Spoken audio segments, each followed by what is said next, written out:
Magandang araw mga kagulay, welcome back sa akin channel. Greggy Farmer nga po ulit to. Bali update tayo dito sa ating talong, 37 days mga kagulay. Simula nung pagkatanim mga kagulay. Ito kung makikita nyo, napruningan na rin siya mga kagulay. Nung nga yung pagpupruning ko nakaraan, 4 na araw na rin na nakalipas. Pero mapapansin siguro ninyo kung ano na yung resulta ng pagpupruning mga kagulay. Tsaka update na rin to sa 37 days mga kagulay. Yan siya. Yan ang ating talong. Yan. Bali ngayong araw na to ay Martes mga kagulay. Yan siya. Ang ating talong sa 37 days mga kagulay. Marami na siyang mga bulaklak mga kagulay. Yun nga, tinanggal ko yung unang bulaklak ng pagpruning ko. Kaya kung makikita nyo, nag-focus na talaga. Ito na yung sinasabi ko sa inyo na nag-focus na sa taas mga kagulay. Ano? Malaki na yung Y niya talaga mga kagulay. Tapos may mga bulaklak na siya. Ayan. Ayan. Sa isang puno, ang bulaklak niya mga kagulay yan. Kada labas ng talbos na niya mga kagulay ay bulaklak na siya mga kagulay. Yan ang ating talong. Yan. Ayan. Ito sa ilalim natin para makita ninyo maigi. Yan. Yan ang ating mga talong mga kagulay. Bali ang variety na ito mga kagulay ay Calixto F1 ng Iswes seed mga kagulay. Yan ang ating variety. Mga kagulay, meron yung mga nahuhuli mga kagulay, syempre yung mga hinulip. Meron pa ngayong mas maliit mga kagulay kasi 3 beses itong hinulipan mga kagulay. Doon nga sa taas, maraming nadali talaga doon. Kaya ang plano na lang doon sa taas mga kagulay ay bibili ulit ng ng saglit lang mga kagulay. Bibili ulit ng ng seedling mga kagulay kasi halos lahat doon nadali mga kagulay sa taas. Kaya bibilihan na lang ulit yung para sunod na lang kumbaga. Yan siya mga kagulay ang ating Calixto F1. Ayan.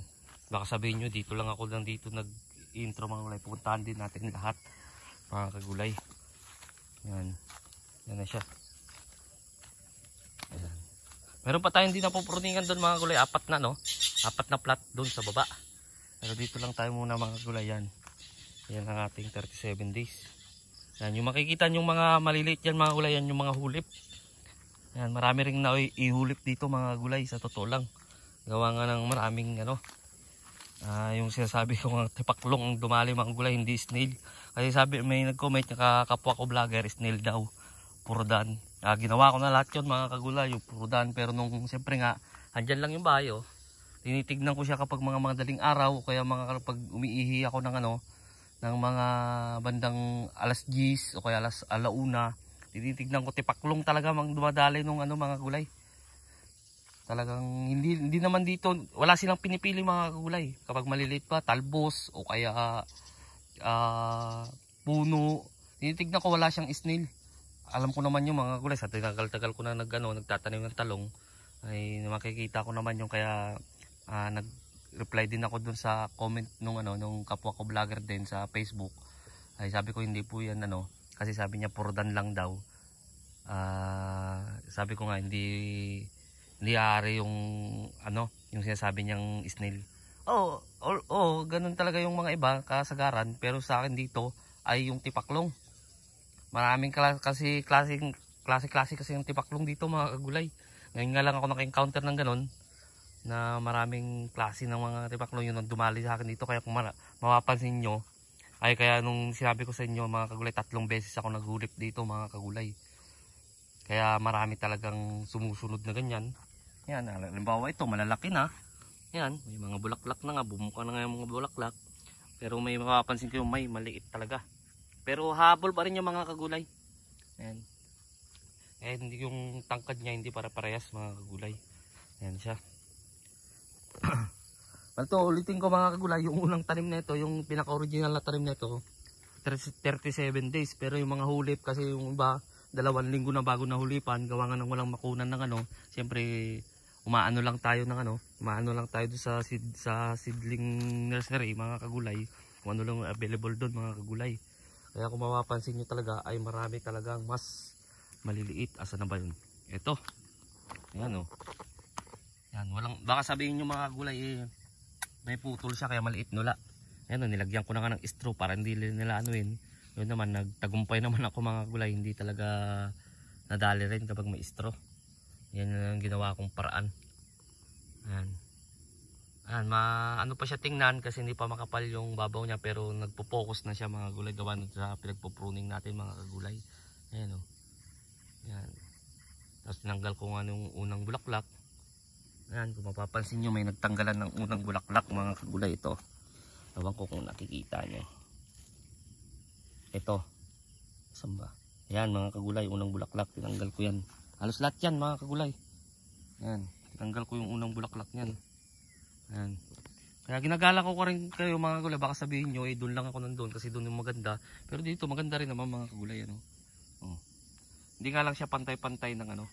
Tsaka nakalagay na rin kami ng tali. Mga kagulay, hinintay lang namin yung cable tie kasi itatali na namin. Yun nga yung silbi nun mga kagulay ay para hindi siya kapag humangin dito kasi sa Quezon mga kagulay, kahit walang bagyo, pag humangin ay talagang napakalakas naman ng hangin mga kagulay. Natali dito yan. Yan.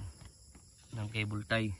Papakita ko rin sa inyo mga kagulay kapag dumating na yung cable tie kung paano yung pagtatali. Kahit na nagawa ko na ng video nung nakaraan.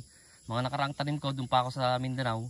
Nagawa ko na sa ng video pero gagawa ko pa rin siya ng vlog mga kagulay kasi sisimulan na naman ako tanim para sunod-sunod talaga yung ano, yung mga ginagawa ko dito para doon sa mga tinatamad na balikan yung ano ko kung paano yung diskarte ko. Ito na naman, nagsisimula na naman ako. Kaya gagawa ko na naman siya ng vlog mga kagulay. Yan siya. Ayan. Sandun yan mga kagulay. 37 days. Yan siya mga kagulay. Pero itong mga to, siyempre hindi 37 days yan mga kagulay. Mga nasa 25 days pa lang siguro yan mga kagulay. Ngayon ganyan. Gawa nga ng meron kami naghulip ay 1 linggo, ay 2 linggo na. Gawa nga ng sinasabi ko, pinapaliwanag ko sa inyo, eh syempre mga 5 tray lang, kung minsan wala nang ano available, naghihintay lang kami ng mga sobra ng mga nagpapapunla, yun lang yung hinuhulip namin mga kagulay. Ayan siya. Ayan. Yan din yung ano mga kagulay. Ayan o. Ayan ang ating ano.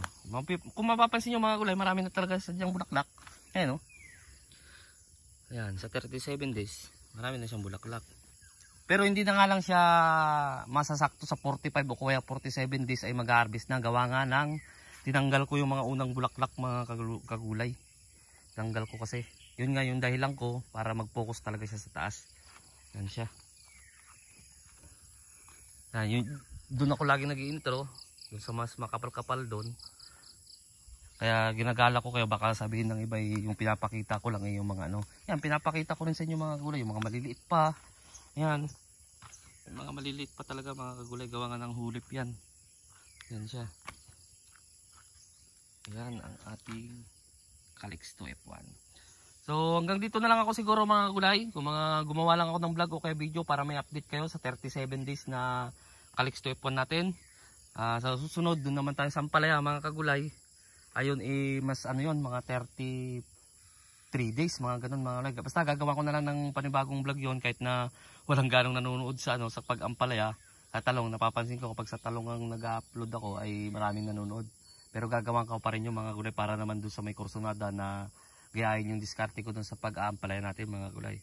So sa bago pa lang sa munting channel ko, huwag nyo kalimutang mag-subscribe at i-click nyo na rin po yung notification bell para update kayo lagi sa gagawin kong video tungkol dito sa pagtatanim ko ng gulay. Maraming salamat po sa legit na sumusuporta sa akin.